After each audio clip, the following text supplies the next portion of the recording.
नमस्कार दोस्तों, स्वागत है आप सभी का संसार भक्ति सागर चैनल में। सावन का महीना शुरू हो गया है और सावन के महीने में आपको क्या करना चाहिए, क्या नहीं करना चाहिए, क्या खाना चाहिए और व्रत कैसे करना चाहिए, ये सब हम आपको बताने जा रहे हैं। भोलेनाथ की कैसे पूजा करनी है, उन पे कौन सा बेलपत्र चढ़ाना है, कैसे बेलपत्र चढ़ाना है, ये सब हम आपको बताएंगे। शिव पुराण में लिखा गया है कि सावन के महीने में ये काम नहीं करना चाहिए। सावन के महीने में अगर आप सोमवार का व्रत रखते हैं या भोलेनाथ को मानते हैं तो आपको सावन के महीने में अपने शरीर पर तेल नहीं लगाना चाहिए, क्योंकि अगर आप अपने शरीर पर तेल लगाते हैं तो भोलेनाथ आपसे नाराज़ हो जाते हैं, क्योंकि भोलेनाथ अपने शरीर पर भभूति लगाते हैं इसलिए। और कांसे के बर्तन में भोजन नहीं करना चाहिए, क्योंकि कांसे के बर्तन में भोजन करने से भोलेनाथ नाराज़ होते हैं। पूजा के समय भोलेनाथ को हल्दी नहीं चढ़ाना चाहिए, क्योंकि हम बाकी सभी देवी देवताओं को हल्दी चढ़ाते हैं, पर भोलेनाथ पर हमें पूजा के समय हल्दी नहीं चढ़ाना चाहिए। और सावन के महीने में आपको दूध नहीं पीना चाहिए, क्योंकि सावन के महीने में हम भोलेनाथ पर दूध चढ़ाते हैं, इसीलिए हमें दूध का सेवन नहीं करना चाहिए। और हमें सावन के महीने में दिन में नहीं सोना चाहिए, क्योंकि इससे हमें घोर पाप लगता है। इसलिए आप ध्यान रखें कि आप सावन के महीने में दिन में ना सोएं। और सावन के महीने में बैगन नहीं खाना चाहिए, क्योंकि बैगन को बहुत ही अशुद्ध माना जाता है, इसलिए आप बैगन का सेवन ना करें। आपको भोलेनाथ पर केतकी का फूल नहीं चढ़ाना चाहिए, क्योंकि ये घोर पाप माना जाता है, इसीलिए आपको ये फूल नहीं चढ़ाना है। और लाल पुष्प चढ़ाने से भी बचना है। और पूरे सावन के महीने में आपको बाल आदि जैसे कि दाढ़ी नहीं कटवानी है। कहा जाता है कि सावन के महीने में भोलेनाथ धरती पर पधारते हैं, और जिस घर में शिवलिंग होता है उस घर में भोलेनाथ किसी न किसी रूप में ज़रूर आते हैं, क्योंकि सावन के महीने में भोलेनाथ और माता पार्वती धरती पर पधारते हैं। अगर आप अपने घर में शिवलिंग की स्थापना कर चुके हैं और आपके घर में शिवलिंग है और भोलेनाथ की पूजा करते हैं, तो आप अपने घर में शिवलिंग की पूजा के साथ साथ अपने घर में सफाई और कलह कलेश से दूर रहे, क्योंकि भोलेनाथ उस समय आपके घर में आते हैं। इसीलिए जिस घर में खुशी होती है भोलेनाथ उस घर में ही पधारते हैं। तो इस समय सावन के महीने में आपको अपने घर को बहुत शुद्धता से रखना चाहिए और अपने घर को साफ़ सफाई से रखना चाहिए। सावन के महीने में आपको शिव पुराण कराना चाहिए, और अगर आप सावन के महीने में शिव पुराण करवाते हैं या शिव पुराण का पाठ करते हैं तो आपके घर में कभी भी सुख समृद्धि की कमी नहीं होगी, आपके घर में कभी भी गरीबी का निवास नहीं होगा, आपके घर में सुख शांति बनी रहेगी, कभी भी पैसों को लेके आपके घर में कमी नहीं रहेगी और भोलेनाथ की कृपा आप पर बनी रहेगी। क्योंकि कहा जाता है शिव पुराण के एक श्लोक को भी पढ़ने से 1000 गाँव के दान के बराबर फल प्राप्त होता है। क्योंकि पूरे सावन के महीने में अगर आपको ज़्यादा टाइम ना मिले तो कम से कम आप 5 श्लोक का पाठ ज़रूर करें और भोलेनाथ की पूजा ज़रूर करें। तो आइए जानते हैं सबसे पहले कि शिवलिंग पर हमें क्या चढ़ाना चाहिए और उसके बाद बारी बारी से क्या क्या चढ़ाना चाहिए और किस तरीके से हमें पूजा करनी चाहिए, तो ये हम आपको बता रहे हैं।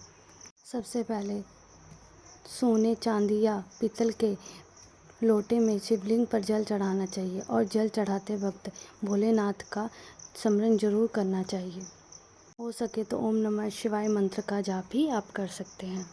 और जल चढ़ाने के साथ ही दूध दही और शहद भी चढ़ाना चाहिए। और जल चढ़ाने के बाद आप शिवलिंग पर बेल धतूरा और बेलपत्र चंदन लगाकर चढ़ाएं, क्योंकि बेलपत्र आप शिवलिंग पर सीधा नहीं चढ़ाइए, एक एक बेलपत्र जो आप चढ़ा रहे हैं शिवलिंग पर उस पर आप चंदन ज़रूर लगाएं, क्योंकि हमारे भोलेनाथ बहुत ही भोले हैं, तो इसलिए वो हमारी थोड़ी सी पूजा और सच्ची भावना से मान जाते हैं, आपकी समस्त मनोकामना पूर्ण करते हैं। इसीलिए कहते हैं जो बाकी भगवानों पे नहीं चढ़ता है वो शिवलिंग पे चढ़ाया जाता है, क्योंकि हम भोलेनाथ को बेलपत्र भांग धतूरा ये सब बहुत ही प्रिय है। उन्हें भभूति भी बहुत पसंद है जो वो अपने शरीर पर लगाते हैं। जितनी भी विषैली चीज़ें हैं वो भोलेनाथ को बहुत पसंद है, वो भोलेनाथ पर चढ़ाई जाती है। अगर शनिवार को भोलेनाथ पर धतूरा चढ़ाए तो इससे और भी हमें दुगना फल प्राप्त होता है। अगर आप काले रंग का धतूरा भोलेनाथ पर चढ़ाते हैं तो शनि देव से जो पीड़ित व्यक्ति होते हैं उनको राहत मिलती है और उनको कोई परेशानी नहीं आती है। भगवान गणेश जी को हम दूर्वा चढ़ाते हैं, पर हमें भोलेनाथ को भी दूर्वा चढ़ाते हैं। इससे भोलेनाथ प्रसन्न हो जाते हैं। कहा जाता है कि आमतौर पर समी के पत्ते शनिदेव को ही चढ़ाए जाते हैं, पर सावन के महीने में समी के पत्ते भोलेनाथ पर भी चढ़ाए जाते हैं। तो आप ध्यान रखिएगा, जब भी आप भगवान भोलेनाथ की पूजा करें तो समी के पत्ते भी आप चढ़ा सकते हैं। रोज़ भोलेनाथ पर आप गंगा जल चढ़ाएं और उसके बाद बेलपत्र के साथ ही समी के पत्ते भी आप ज़रूर चढ़ाएं, क्योंकि समी के पत्ते चढ़ाने से शनि संबंधी जो भी बाधाएं होती हैं वो ज़रूर दूर होती हैं। कहा जाता है कि भोलेनाथ की पूजा में आंकड़े का फूल का बहुत ही महत्व होता है। इसे अकवा भी कहा जाता है। इसके फूल की माला शिवजी पर चढ़ाई जाती है। अगर आप चाहें तो इस पेड़ के पत्ते भी आप भोलेनाथ पर चढ़ा सकते हैं। आंकड़े के पत्ते चढ़ाने से आपको जो तकलीफ़ें होती है, कष्ट होते हैं, जो बीमारी होती है वो ख़त्म हो जाती है। आंकड़े के पत्ते चढ़ाने से आपको बहुत शांति मिलती है और उसका पुष्प चढ़ाने से आपकी मनोकामना की पूर्ति होती है।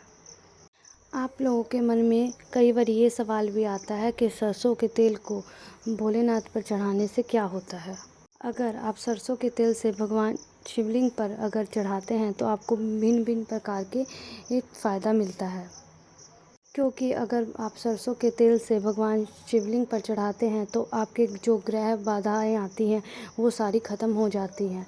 आपके जो आगे काम में या किसी बिजनेस में या किसी और चीज़ में रुकावटें होती हैं वो भी ख़त्म हो जाती हैं। आप सरसों के तेल का भी अभिषेक कर सकते हैं। इससे आपके जो ग्रह बाधा होती हैं वो सारी ख़त्म हो जाती है। और सबसे प्रिय भगवान भोलेनाथ को बेलपत्र होते हैं। अगर आप भोलेनाथ पे बेलपत्र चढ़ाते हैं तो आपकी जो सब दरिद्रता होती है वो दूर हो जाती है। धन धान्य में वृद्धि होती है, पैसों की कभी कमी नहीं होती है, माता लक्ष्मी घर में निवास करती है। जो महिला बेलपत्र भोलेनाथ पर चढ़ाती हैं, शिवलिंग पर चढ़ाती हैं, उन्हें अखंड सौभाग्यवती का वरदान मिलता है।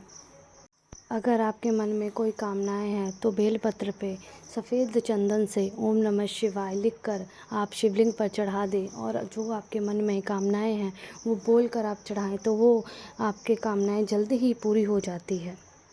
भगवान शिवलिंग पे बेलपत्र चढ़ाने से भोलेनाथ की कृपा आप पर बनी रहती है। और भगवान भोलेनाथ पर शिवलिंग पर बेलपत्र चढ़ाने के कुछ नियम हैं और इसको आपको ज़रूर करना चाहिए, क्योंकि अगर आप नियम से बेलपत्र नहीं चढ़ाते हैं तो आपको उसका फल प्राप्त नहीं होता है। अगर आप भोलेनाथ पर 3 मुखी वाला बेलपत्र चढ़ा रहे हैं तो उसमें कोई भी बेलपत्र कटा फटा या कोई दाग धब्बा नहीं होना चाहिए, पूरा शुद्ध होना चाहिए।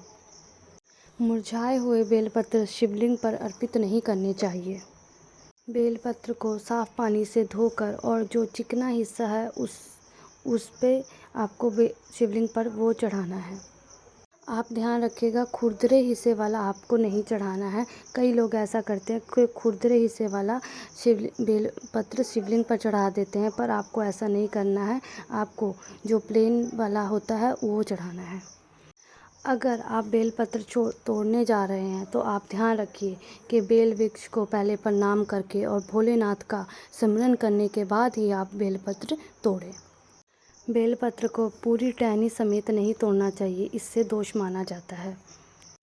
आपने ये सुना ही होगा और शिव पुराण में लिखा गया है कि बेलपत्र चढ़ाने से हमें बहुत लाभ मिलता है। और साथ ही अगर आप भोलेनाथ पर शिवलिंग पर जल अर्पित करते हैं, अगर वो जल आप भोलेनाथ पर अर्पित करने के बाद आप रख लेते हैं तो वो पीने से क्या लाभ प्राप्त होता है वो हम आपको बताने जा रहे हैं।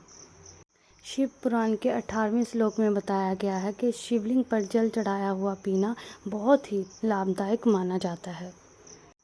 इस पानी को पीने से रोगों से मुक्ति मिलती है, आपके जो भी कष्ट है वो ख़त्म हो जाते हैं और वो पानी को घर में छिड़कने से दरिद्रता दूर होती है। साथ ही अगर शिवलिंग पर चढ़ाया हुआ जल अगर आप अपने घर में छिड़कते हैं तो जो आपके घर में नकारात्मक ऊर्जा है वो भी खत्म होती है। शिवलिंग पर चढ़ा हुआ जल पीने से व्यक्ति का मन शांत रहता है, उसके कष्टों से मुक्ति मिलती है। और अगर आपके घर में वास्तु दोष होता है वो भी ख़त्म हो जाता है। तो कभी भी अगर आप शिवलिंग में जल चढ़ाते हैं, मंदिर जाते हैं शिव के मंदिर में, तो वहाँ से जल ज़रूर लेके आइए और खुद पीजिए और अपने परिवार वालों को पिलाइए और अपने घर में ज़रूर छिड़काव करिए। और सबसे महत्वपूर्ण बात, अगर जो बेलपत्र आप खाते हैं उससे क्या फ़ायदा मिलता है। शिवलिंग पर चढ़ा हुआ बेलपत्र अगर आप उस चढ़ाने के बाद अगर उतार के वो खाते हैं तो आपको कितनी भी भयंकर बीमारी क्यों ना हो उससे मुक्ति मिल जाती है। जैसे कि अगर आपको शुगर की बीमारी है तो उससे भी आपको राहत मिल जाती है, क्योंकि शिवलिंग पर चढ़ाया हुआ बेलपत्र कोई साधारण बेलपत्र नहीं होता है, वो भोलेनाथ का प्रसाद होता है। इससे खाने से आपको जो भी बीमारी है वो उससे मुक्ति मिल जाती है। अगर हम सावन के महीने में महामृत्युंजय मंत्र पढ़ते हैं तो उससे हमें क्या लाभ प्राप्त मिलता है। अगर आप सावन के महीने में महामृत्युंजय व्रत करते हैं या महामृत्युंजय का पाठ करते हैं तो काल दोष से आपको छुटकारा मिलता है। भगवान भोलेनाथ शीघ्र ही प्रसन्न होते हैं, अकाल मृत्यु से भी आपको छुटकारा मिलता है। और ये भी कहा जाता है अगर सावन के महीने में अगर आप 12 ज्योतिर्लिंगों का नाम लेते हैं तो भगवान भोलेनाथ शीघ्र ही प्रसन्न होते हैं। भगवान भोलेनाथ पर जल अर्पित करते वक्त आप 12 ज्योतिर्लिंगों का नाम जरूर लें, क्योंकि 12 ज्योतिर्लिंगों के नाम लेने से आपके जो किए हुए पाप होते हैं वो मिट जाते हैं। तो आप सावन का महीना शुरू हो गया है, भोलेनाथ की कृपा आप पर बनी रहे। आप सच्चे मन से भोलेनाथ की पूजा करें, आपके घर में जो भी दुख तकलीफ़ें हैं सब समाप्त हो जाएंगी। बोलिए हर हर महादेव, महादेव, महादेव, महादेव, महादेव।